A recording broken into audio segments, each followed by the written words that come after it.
चर्चा में मुझे भी आपसे काफी कुछ जानने का अवसर मिलेगा।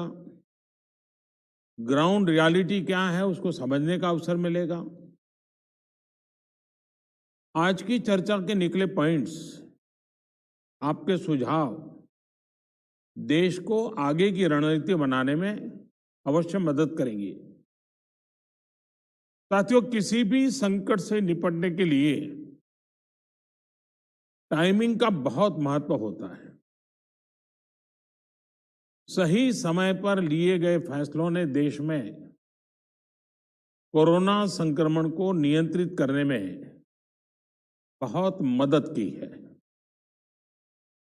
भविष्य में जब कभी भारत की कोरोना के खिलाफ लड़ाई का अध्ययन होगा तो ये दौर इसलिए भी याद किया जाएगा कि कैसे इस दौरान हमने साथ मिलकर के काम किया।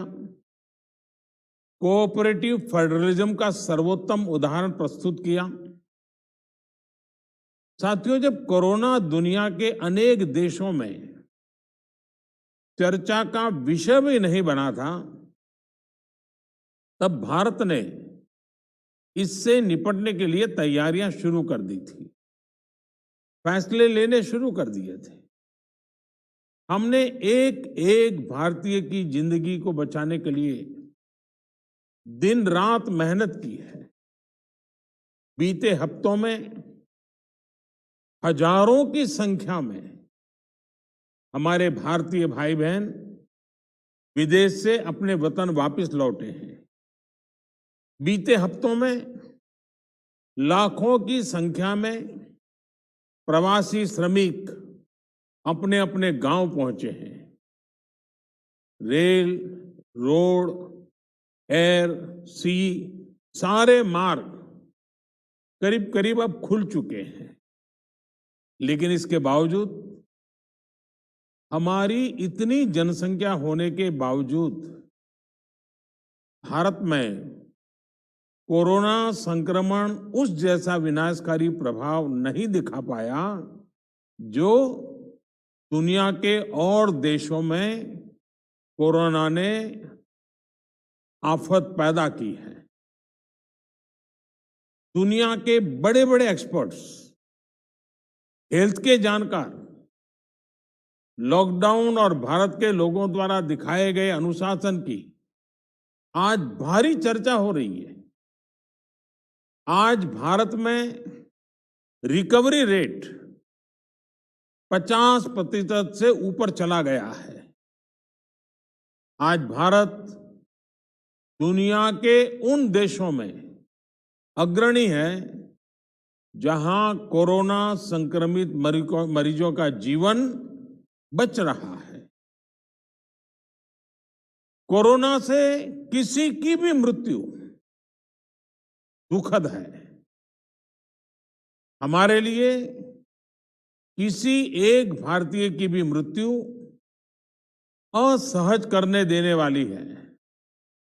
लेकिन ये भी सच है कि आज भारत दुनिया के उन देशों में है जहां कोरोना की वजह से सबसे कम मृत्यु हो रही है। अब अनेक राज्यों के अनुभव आज आत्मविश्वास जगाते हैं कि भारत कोरोना के इस संकट में अपने नुकसान को सीमित करते हुए आगे बढ़ सकता है, अपनी अर्थव्यवस्था को तेजी से संभाल सकता है। साथियों, बीते 2 हफ्ते के अनलॉक 1 ने हमें एक बड़ा सबक ये भी दिया है कि अगर हम नियमों का पालन करते रहें, सारे दिशा निर्देशों को मानते रहे, तो कोरोना संकट से भारत को कम से कम नुकसान होगा। इसलिए मास्क या फेस कवर उस पर बहुत ज्यादा जोर देना अनिवार्य है, आवश्यक है। बिना मास्क या फेस कवर के घर से बाहर निकलने की अभी कल्पना करना भी सही नहीं है। ये जितना खुद उस व्यक्ति के लिए खतरनाक है, उतना ही उसके आसपास के लोगों के लिए भी। इसलिए 2 गज की दूरी का हमारा मंत्र हो, दिन में कई बार 20-20 सेकंड के लिए साबुन से हाथ धोने की बात हो, सैनिटाइजर का इस्तेमाल हो, ये सभी बहुत गंभीरता से किए जाने चाहिए। खुद की सुरक्षा के लिए, परिवार की सुरक्षा के लिए, विशेषकर घर के बच्चों और बुजुर्गों की सुरक्षा के लिए ये बहुत जरूरी है। अब तक लगभग सारे ऑफिसेस खुल चुके हैं। प्राइवेट सेक्टर में भी लोग ऑफिस जाने लगे हैं। बाजारों में, सड़कों पर भीड़ बढ़ने लगी है। तो ये सारे उपाय ही कोरोना को तेजी से फैलने से रोकने में मददगार होंगे। थोड़ी सी भी लापरवाही, थोड़ी सी भी ढिलाई, अनुशासन में कमी कोरोना के खिलाफ हम सभी की लड़ाई को कमजोर करेगा। और इतने दिनों की जो तपस्या है, उस पर पानी फिर जाएगा।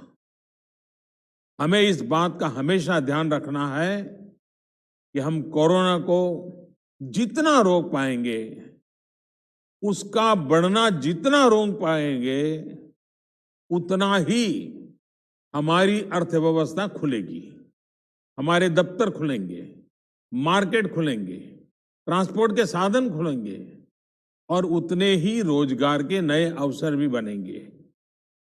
साथियों, आने वाले दिनों में अलग अलग राज्यों में इकोनॉमिक एक्टिविटी का जिस तरह विस्तार होगा, उससे मिले अनुभव दूसरे राज्यों को भी बहुत लाभ पहुंचाएंगे।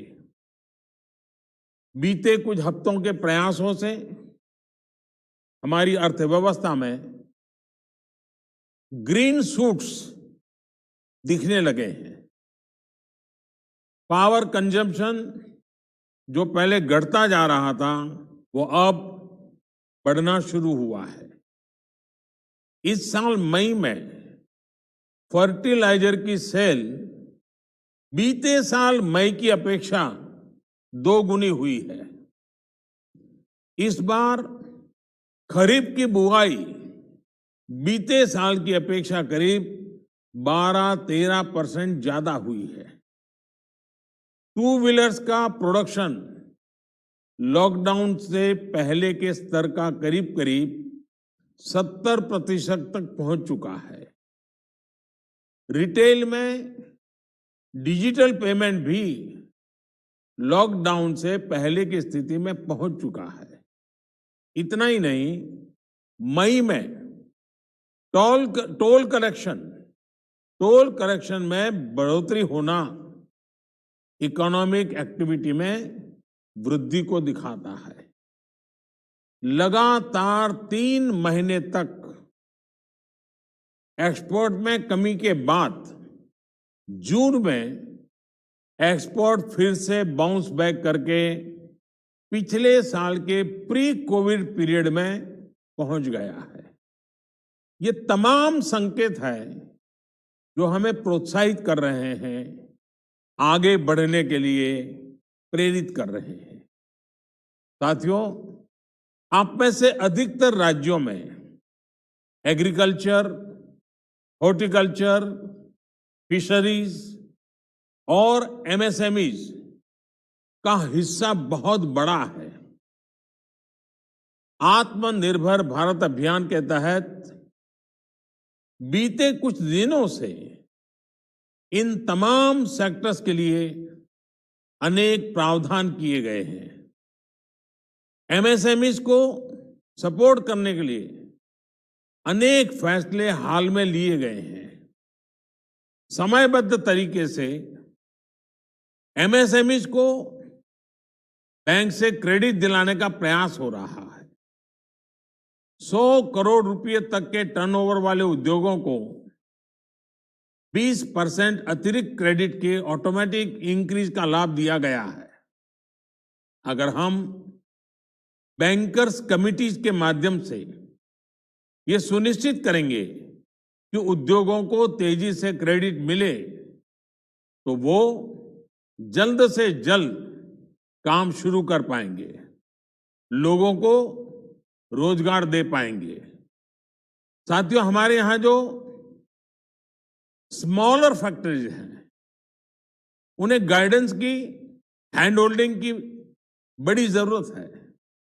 मुझे पता है आपके नेतृत्व में इस दिशा में काफी काम हो रहा है।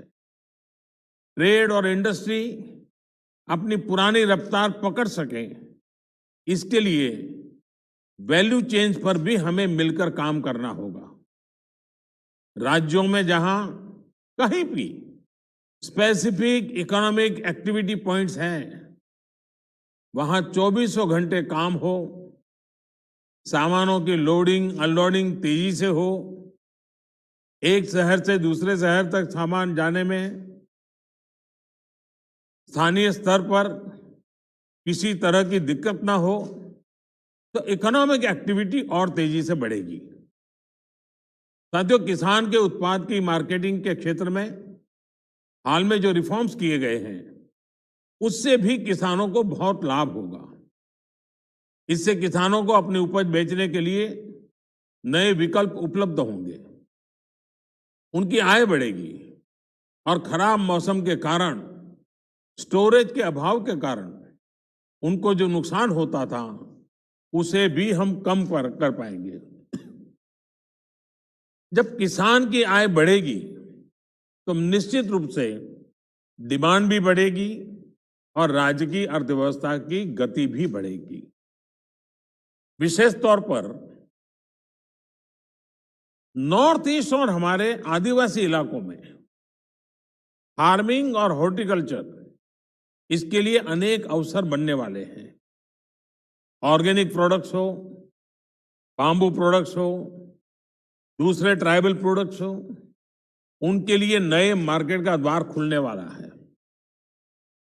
लोकल प्रोडक्ट के लिए जिस क्लस्टर बेस्ड रणनीति की घोषणा की गई है, उसका भी लाभ हर राज्य को होगा। इसके लिए जरूरी है कि हम हर ब्लॉक, हर जिले में ऐसे प्रोडक्ट्स की पहचान करें जिनकी प्रोसेसिंग या मार्केटिंग करके एक बेहतर प्रोडक्ट हम देश और दुनिया के बाजार में उतार सकते हैं। साथियों, बीते दिनों आत्मनिर्भर भारत अभियान के तहत जितनी भी घोषणाएं की गई हैं, वो एक निश्चित समय सीमा के भीतर जमीन पर उतरे, इसके लिए हमें एकजुट होकर काम करना है। इस पृष्ठभूमि में कोरोना से लड़ाई और इकोनॉमिक एक्टिविटी से जुड़े